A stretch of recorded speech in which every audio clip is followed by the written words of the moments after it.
बिस्मिल्लाहिर्रहमानिर्रहीम। अस्सलाम वालेकुम नाज़रीन, आप यूट्यूब चैनल देख रहे हैं। मैं इमरान खान हूँ। बड़ी खबरें हैं। सबसे पहले तो ये कि पाकिस्तान तहरीक इंसाफ का, जैसा कि मैंने आपको कहा था कि वो इंटरनेशनल और नेशनल मीडिया के सामने धांधली के इशू को बहुत बड़े पैमाने पर उठाने वाले हैं।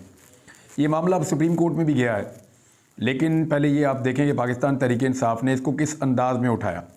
इस्लामाबाद के एक निजी होटल में तमाम पाकिस्तान तहरीक इंसाफ के उन लोगों को बुलवाया गया जो कि या तो अहम ओहदों के ऊपर तैनात हैं, या उन लोगों को बुलवाया गया जिनको धांधली के साथ इलेक्शन हरवाया गया है। तो पाकिस्तान तहरीक इंसाफ की क़यादत वहाँ पे जमा हुई, और इतने बड़े पैमाने पे प्रेस कॉन्फ्रेंस में ऐसे लोग नहीं बैठते जितने बड़े पैमाने पे यहाँ पे लोग बैठे हुए थे। तहरीक इंसाफ ने पूरे आदाद व शुमार सामने रख दिए। उन्होंने बताया कि हमें फार्म 45 के मुताबिक इंतखाबी नताइज नहीं दिए गए, फार्म 47 के साथ धांधली की गई है और वहाँ पर टेम्परिंग की गई है, गलत रिकॉर्ड मुरतब करके गलत नतीजे फ़राहम किए गए हैं। ये जनाब पाकिस्तान तहरीक इंसाफ का इल्ज़ाम है। और तहरीक इंसाफ के लोग पाकिस्तान के मुख्तलिफ़ शहरों से, यानी सिंध से, खैबर पख्तूनख्वा से, पंजाब से, बलूचिस्तान से वो वहाँ पे पहुँचे और वो अपना रिकॉर्ड लेकर पहुँचे। उन सब के पास उनके फार्म 45 भी मौजूद थे और उन्होंने भरपूर तरीके से अपना मुकदमा आलमी मीडिया के सामने और पाकिस्तानी मीडिया के सामने रखा है। तो आज का दिन जो है वो इलेक्शन कमीशन के लिए और धांधली करने वालों के लिए बड़ा सख्त दिन साबित हुआ, बड़ा मुश्किल दिन साबित हुआ, क्योंकि इस प्रेस कॉन्फ्रेंस की गूंज बहुत दूर तक सुनाई देगी और पूरी दुनिया के अंदर इसकी आवाज़ उठेगी। क्योंकि इतने बड़े पैमाने पर कभी भी उम्मीदवार इकट्ठे होकर एक साथ धांधली का दावा नहीं करते, और ये वो पार्टी है जिनका लीडर उनको मैसर नहीं है, यानी लीडरलेस पार्टी है। लीडर जो है वो जेल में है और कारकुन अपने तौर पे या पार्टी के लोग अपने तौर पे इस तरह के डिसीजंस ले रहे हैं।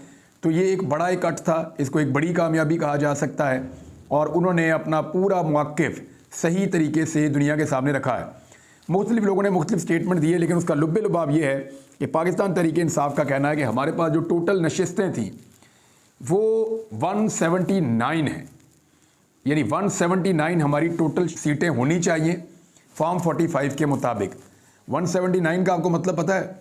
इसका मतलब है कि 2/3 मेजॉरिटी से भी ज़्यादा, 2/3 अक्सरियत से भी ऊपर जो है वो पाकिस्तान तहरीक इंसाफ का क्लेम है कि उनके पास अक्सरियत है कौमी असम्बली में। तो 179 सीटें वो कह रहे हैं जी हम जीते हैं, और हमारी जो सीटें छीनी गई हैं उनकी तादाद वो बता रहे हैं 85 है। 85 कौमी असम्बली की नशिस्तें पाकिस्तान तहरीक इंसाफ से छीनी गई हैं। अच्छा, 85 नशिस्तें टोटल PMLN ने ना पिछले इलेक्शन में जीती थी, ना PMLN ने इस इलेक्शन में 85 नशिस्तें जीती हैं। यानी नवाज शरीफ पूरा जोर लगा के जितना जीत पाता है ना, उससे ज़्यादा इमरान खान से छीन कर, फिर भी इमरान खान अभी सबसे बड़ी पॉलिटिकल पार्टी है पाकिस्तान की, सबसे ज़्यादा पार्लियामेंट में उनकी नुमाइंदगी है। ये है पाकिस्तान तहरीक इंसाफ की रियलिटी, और अभी तक धांधली करने के बावजूद तब्दीली नहीं आ सकी। यानी अभी तक धांधली करने के बावजूद PMLN नंबर 1 पार्टी नहीं बन सकी। इस वक्त इस प्रेस कॉन्फ्रेंस के बाद जो है वो एक और बड़ी अहम खबर है, मैं आपके साथ वो भी शेयर कर देता हूँ। और ये खबर है जी इस्लामाबाद से, सुप्रीम कोर्ट ऑफ पाकिस्तान से। खबर ये बताती है कि 8 फरवरी के जो इंतखाबात हैं उनको कलअदम करार दिया जाए। ये एक दरख्वास्त दायर की गई थी सुप्रीम कोर्ट ऑफ पाकिस्तान में, और 3 रुकनी बेंच है जो जस्टिस कादी फ़ाइज़ ईसा साहब की सरबराही में इस मुकदमे को सुनेगा। अली ख़ान नामी शहरी है जिसने ये दरख्वास्त दायर की। उसने कहा जी 8 फरवरी का इंतखाब जो है उसे कलअदम करार दें, फ़ारिग कर दें उस इंतखाब को। वजह यह है कि उसके अंदर बहुत ज़्यादा धांधली हुई है, और इस वक्त तक जो रिज़ल्ट हैं वो इस खबर के अंदर लिखे हैं, लेकिन एक्चुअली बात यह है कि 8 फरवरी का इंतखाब क्या चलता रहेगा या फ़ारिग हो जाएगा, मेरे ख्याल में कुछ भी कहना कबल अज़ वक्त है। जो मुझे दिखाई दे रहा है वो ये है कि पाकिस्तान तहरीक इंसाफ के लोग मुख्तलिफ़ जगहों पे भागते रहेंगे, दर दर भटकते रहेंगे और कोशिश करते रहेंगे, निज़ाम के साथ टक्कर मारते रहेंगे, और एक वक्त आएगा कि उनको इंसाफ मिलना शुरू हो जाएगा। देखिए, मैं कभी भी मायूस नहीं होता, और अदलिया से तो बिल्कुल मायूस नहीं होता। देर ब देर आपको इंसाफ मिल जाता है। अभी मिलना ज़रा मुश्किल है, आने वाले दिनों में मिल जाएगा। मुझे ऐसा दिखाई देता है कि ये 85 सीटें जो पाकिस्तान तहरीक इंसाफ से छीनी गई हैं, 85 सीट्स, इनमें से अगर कुछ ना भी करेंगे तो पाकिस्तान तहरीक इंसाफ को 40 से 45 सीटें मिल जानी चाहिए, और अगर वो भी उनको मिल जाती हैं तो वो सिंपल मेजॉरिटी से भी आगे निकल जाएंगे। तो इस सूरत हाल का फ़ायदा पाकिस्तान तहरीक इंसाफ को वफाक में होगा और शहबाज शरीफ की हुकूमत गिर सकती है। लेकिन ये फ़ैसले कब होंगे, कैसे होंगे, इस बारे में भी कुछ भी नहीं कहा जा सकता। पाकिस्तान पीपल्स पार्टी और PMLN मिलकर हुकूमत बना रहे हैं, इसके ऊपर भी मैं बात करता हूँ। फजलुर रहमान साहब का जो स्टेटमेंट है उसमें फजलुर रहमान साहब ने एक तरदीद भी की है, यानी उन्होंने कल कहा था कि जनरल बाजवा और जनरल फैज़ हमीद साहब के कहने के ऊपर हम सारी जमातें मिलकर तहरीक-ए-एतमाद लाए थे और हमने इमरान खान की हुकूमत ख़त्म की थी। उनका कहना था कि ये फ़ैसला बंद कमरों में हो चुका था कि इमरान खान की हुकूमत ख़त्म की जाएगी। हमारी सियासी जमातों ने सिर्फ इस किए हुए फ़ैसले के ऊपर, उस दौर की इस्टेब्लिशमेंट ने जो फ़ैसला किया था उसके ऊपर हमने सिर्फ मोहर लगाई थी, उसकी हमायत करके। एक्चुअली ये सब हो चुका था। फजलुर रहमान साहब आहिस्ता आहिस्ता खुल रहे हैं। उन्हें शिकवा शायद इस बात का है कि उनको वो सहूलतकारी नहीं दी गई जो नवाज शरीफ साहब को दी गई है। उन्हें शायद शिकवा इस बात का है कि वो जहन बना चुके थे कि शायद वो सदर पाकिस्तान बनेंगे, लेकिन वो नहीं बन पाए। बहुत बड़ा एहतजाज भी किया है मुख्तलिफ जमातों ने, और ये एहतजाज हुआ है हाईवे के ऊपर M9 पे। बहुत बड़ी तादाद में वहाँ पे मुजाहिरीन मौजूद थे धांधली के ख़िलाफ़। तो धांधली के ख़िलाफ़ आज 2 बड़े इवेंट हुए हैं। एक इवेंट जो धांधली के ख़िलाफ़ हुआ है वो M9 के ऊपर हुआ है मोटरवे पे, और वहाँ पे जुमे की नमाज के जो मनाजिर हैं वो ऐसा लगता है बहुत बड़ी तादाद में लोग हैं, तो लोग लाजमन जब उनके साथ धांधली होगी तो लोग सड़क पे आएंगे ना। और दूसरा जो है वो पाकिस्तान तहरीक इंसाफ की एक प्रेस कॉन्फ्रेंस है। इसके बाद तहरीक इंसाफ ने अनाउंस भी कर रखा है कल के दिन के लिए कि वो एक बड़ा एहतजाज करेंगे मुल्क भर में धांधली के ख़िलाफ़। तो आज उन्होंने अपना मौक़िफ़ जो है वो कौम के सामने रखा है, ना सिर्फ कौम के सामने बल्कि दुनिया के सामने रखा है आलमी मीडिया के ज़रिए से। अब आ रहे हैं पीपल्स पार्टी ने क्या मांगा। पीपल्स पार्टी जो है वो चाहती है कि चेयरमैन सेनेट उनका अपना बन जाए, यानी यूसुफ रज़ा गिलानी साहब अगर कौमी असम्बली की नशिस्त रखते हैं तो फिर वो स्पीकर कौमी असम्बली बन सकते हैं, लेकिन उन्हें शायद ये कहा गया है कि आप चेयरमैन सेनेट की तैयारी करें। वो चेयरमैन सेनेट बनेंगे, कौमी असम्बली की नशिस्त छोड़ेंगे। वैसे भी वो सीट धांधली ज़दा सीट करार दी जा रही है पाकिस्तान तहरीक इंसाफ की जानिब से, वहाँ दोबारा इलेक्शन हो जाएगा।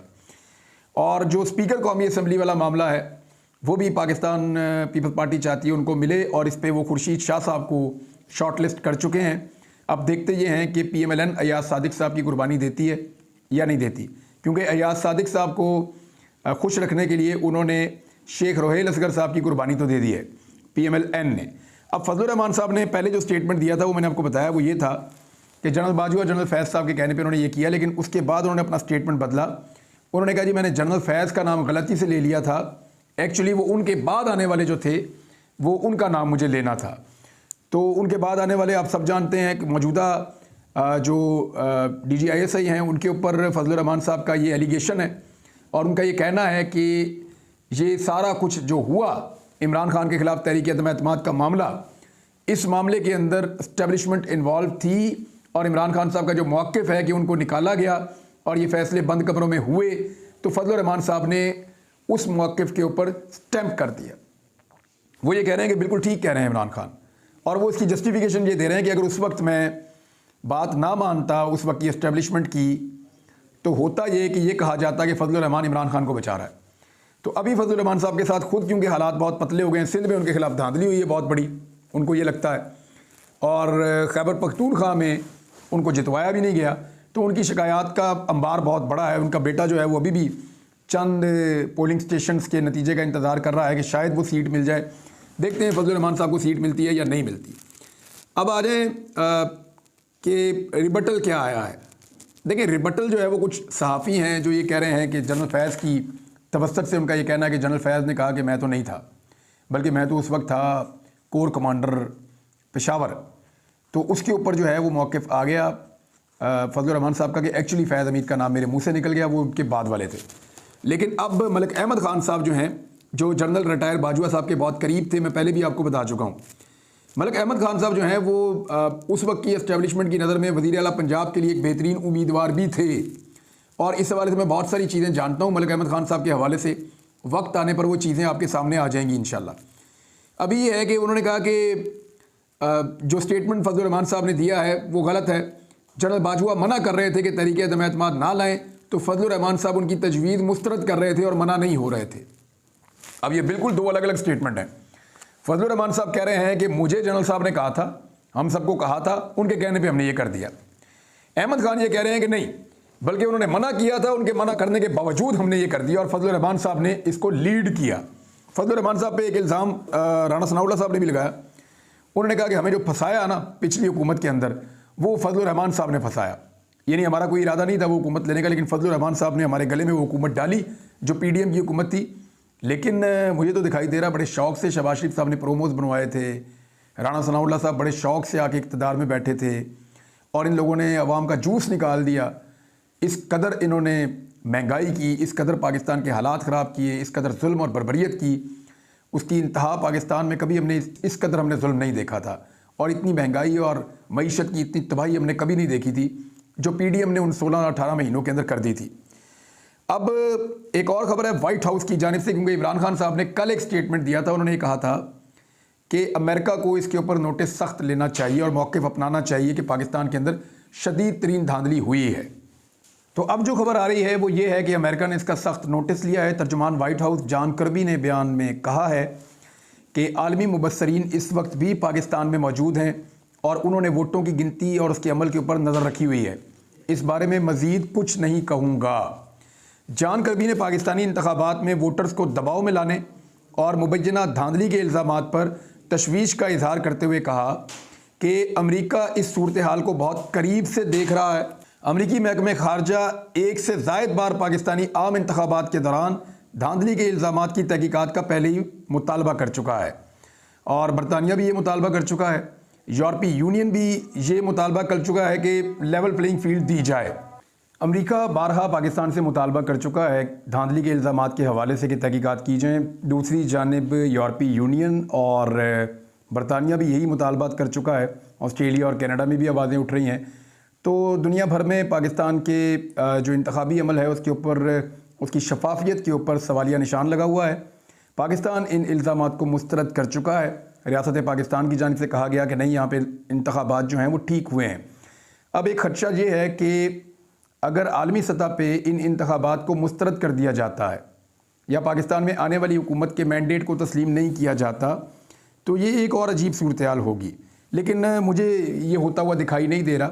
मेरे ख्याल में पाकिस्तान की अदलिया रफ्ता रफ्ता इंसाफ की तरफ बढ़ेगी और आहिस्ता आहिस्ता जो उम्मीदवार जीते हैं उन्हें उनकी सीटें वापस मिलना शुरू हो जाएंगी और एक इन हाउस बड़ी तब्दीली हम देखेंगे आने वाले महीनों में पाकिस्तान के अंदर। ये बिल्कुल मुमकिन है, नामुमकिन बिल्कुल नहीं है। अब वाइट हाउस के स्टेटमेंट के बाद इमरान खान साहब की अपीलों के हवाले से एक बड़ी अहम डेवलपमेंट है। इमरान खान साहब के खिलाफ 3 बड़े मुकदमात के फैसले सुनाए गए थे। एक साइफर वाला, एक जो है वो तोशाखाना वाला और एक इद्दत वाला केस। इन तीनों में इमरान खान साहब को 30 साल से ज़ायद कैद की सज़ा सुनाई गई थी। अब इन मुकदमात में मैंने आपको बताया था कि इसमें जिस अंदाज़ में ये ट्रायल चला है इसमें बहुत सारी गलतियां हैं। ये फ़ैसले गलतियों से भरे पड़े हैं और शफाफ ट्रायल के जो तमाम तकाज़े होते हैं वो पूरे नहीं हुए। तो ये अपीलों के अंदर फारिग हो जाएंगे। अब बाकायदा पाकिस्तान तहरीक इंसाफ की जानिब से अपने बानी चेयरमैन के हवाले से हाई कोर्ट इस्लामाबाद का जो है वहाँ पर अपीलें दायर कर दी गई हैं और लतीफ़ खोसा ने इमरान खान के तोशाखाना और दीगर जो केस हैं साइफर वाला और इद्दत वाला, उनमें अपीलें दायर करने की उन्होंने तस्दीक भी कर दी है और ये मुकदमात जो हैं वो आने वाले दिनों में सुने जाएंगे। और मैंने आपसे पहले कहा था कि जब भी ये मुकदमात बड़ी अदालतों के सामने जाएंगे तो वहाँ पे मौजूद मुअज़्ज़िज़ जज साहिबान वो अगर दबाव में नहीं आए, और अदलिया के ऊपर तो हमेशा पाकिस्तान जैसे मुल्कों में दबाव रहता है, अगर वो दबाव को झेल गए तो फिर इमरान खान साहब की ये सज़ाएँ ख़त्म हो जाएंगी। वैसे भी टारगेट अचीव हो गया जो इन सज़ाओं के पीछे था कि लोगों को मायूस किया जाए, लोग वोट डालने के लिए ना निकले, तो ये उल्टा ही काम हो गया। लोग इतनी बड़ी तादाद में निकले कि इलेक्शन के 10 दिन बाद भी कोशिश की जा रही है कि कुछ भी करके वोटों को इधर से उधर किया जाए। लोगों ने इतने वोट डाल दिए हैं कि अभी तक चीज़ें काबू नहीं आ रही। 2 बंदे और गायब हो गए नाज़रीन, उनकी भी मैं आपको खबर दे देता हूँ। एक तो ब्रिगेडियर साहब हैं, ब्रिगेडियर घुमन साहब, और ये नौमुंतखब रुकन कौमी असम्बली हैं असलम घुमन साहब। इन्होंने पाक फ़ौज में खिदमात सर अंजाम दी हैं, ग़ालिबन ये ISI में भी रहे हैं। तो ब्रिगेडियर रिटायर्ड असलम घुमन साहब ने इलेक्शन जीता था और उनकी जीत का नोटिफिकेशन भी जारी हो गया था। बकौल इनके करीबी लोगों के इनके ऊपर दबाव था कि ये IPP को ज्वाइन कर लें, तो इन्होंने ज्वाइनिंग नहीं दी। उसके बाद इनको अगवा कर लिया गया है। ये अब गायब हैं, इनके बारे में किसी को कुछ पता नहीं कि ये कहाँ चले गए हैं। अब 2 चीज़ें हैं, या तो ये बर्दाश्त करेंगे या फिर ये एक प्रेस कॉन्फ्रेंस करेंगे और किसी और पॉलिटिकल पार्टी को ज्वाइन कर देंगे पाकिस्तान तहरीक इंसाफ को छोड़कर। एक और जो खबर है वो ये है कि अहमद रशीद भट्टी साहब, ये बड़े ज़बरदस्त आदमी हैं। इन्होंने CSS किया था और यानी इनके ऊपर पहले टॉर्चर भी हुआ, इनके ऊपर बड़ी अजीब सूरत हाल का ये सामना करते रहे और काफ़ी पढ़े लिखे इंसान हैं। इन्होंने मुकाबले का इम्तिहान पास किया था और चंद साल उन्होंने नौकरी भी की थी CSS करने के बाद। लेकिन ये अपने नज़रियात के हाथों, क्योंकि बड़े नज़रियाती इंसान हैं और बड़े साफ़ इंसान हैं, तो इनको लगा कि मैं यहाँ पे रहकर इस सिस्टम का हिस्सा बन जाऊँगा, मैं इस सिस्टम को ठीक करने के लिए कोई काम करता हूँ। तो ये वो आदमी है जिसने अपनी नौकरी CSS वाली जो है उसको कुर्बान किया और पाकिस्तान को ठीक करने के लिए सियासत में कदम रखा। अब इसको भी गिरफ़्तार कर लिया गया है और इस शख्स के मुंह के ऊपर जिस तरह कपड़ा लपेट के इसको पेश किया गया, ये तो एक तौहीन आमेज़ सलूक है। लेकिन अब मुख्तलिफ लोग जो हैं वो इसके ऊपर आवाज़ उठा रहे हैं। उम्मीद है कि मियाँ अली अशफाक वो इनका केस लड़ेंगे, क्योंकि मियाँ अली अशफाक की बचपन की दोस्ती भी है भट्टी साहब से, और ये भट्टी साहब मैं जानता हूँ बड़े अच्छे इंसान हैं। मैं 2 दिन पहले इनके भाई के साथ मौजूद भी था और बातचीत हो रही थी कि बड़ी मुश्किलों से नतीजा हासिल किया उन्होंने, क्योंकि इन्होंने इलेक्शन जीता है नवाज शरीफ के घर से। यानी रायविंड जो है नवाज शरीफ का जो घर है, फार्म हाउस है, उसके चारों तरफ से इन्होंने वोट हासिल करके कामयाबी हासिल की है और नवाज शरीफ साहब को उनके घर के अंदर घुसकर इस शख्स ने शिकस्त दी है। अब उसका ये गुस्सा है कि जब इनको पकड़ा गया तो उसके बाद इनके सर के ऊपर, इनके मुंह के ऊपर कपड़ा चढ़ाकर इनको पुलिस घसीट कर लेकर जा रही है। ये मनाजिर आपके सामने हैं। ये बहुत अफसोसनाक है। ऐसे जो इज़्ज़तदार लोग हैं और जो बेहतर लोग हैं, उन लोगों के साथ बेहतर सलूक होना चाहिए। अगर किसी ने गैर कानूनी या गैर आइनी हरकत की है तो कानून के मुताबिक उसके ख़िलाफ़ कार्रवाई होनी चाहिए, और कानून से हट के कोई भी चीज़ होगी वो हमें पीछे धकेल देगी, हम आगे नहीं बढ़ेंगे उसमें। नाज़रीन, अब तक के लिए इतने। अपना ख्याल रखिएगा, अपने इस चैनल का भी। अल्लाह हाफ़िज़।